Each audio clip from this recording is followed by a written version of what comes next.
Le cadre permanent de concertation de la femme congolaise en collaboration avec la structure Olof Palm CNR ont clôturé ce mardi la formation sur les techniques de coaching des femmes politiques et des organisations féminines de la société civile afin de militer pour le droit de la junte congolaise, particulièrement sur la participation de ces dernières dans les instances de prise de décision. La participation de la femme congolaise à la vie publique et politique demeure encore faible et mérite une attention particulière malgré les avancées significatives que connaît le cadre juridique qui consacre l'égalité en général et les droits des femmes en particulier. Après 2 jours de formation sur le coaching, les participantes se disent satisfaites et prêtes à s'engager à maximiser leur représentation au poste de prise de décision. Nous sommes très reconnaissantes envers CAFCO.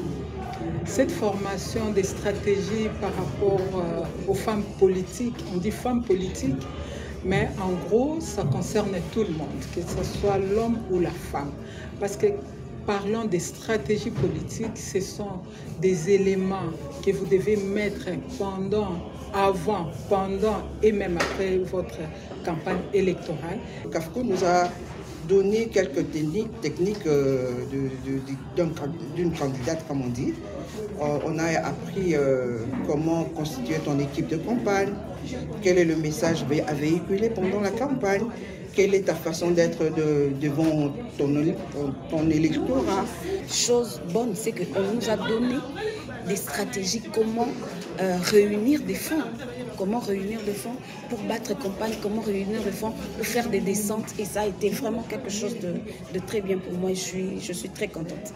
Pour CAFCO et son partenaire Olof Palm Center, cet atelier sur les techniques d'accompagnement personnalisé des femmes politiques et sociales répondait à un besoin, celui de continuer à contribuer à l'augmentation du nombre des femmes dans le poste des décisions. CAFCO poursuit l'accompagnement des femmes au processus électoral et le renforcement de leur leadership politique en tenant compte des réalités vécues par celles-ci par le passé.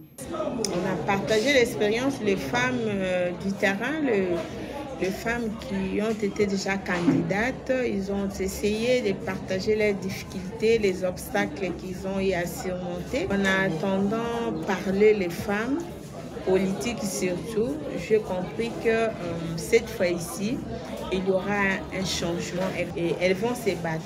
Coacher et mieux orienter, ces femmes des partis politiques et de la société civile peuvent enfin outrepasser l'hésitation pour réellement s'engager dans la vie politique où la représentativité féminine demeure faible. Elles ont l'opportunité, les élections qui pointent à l'horizon.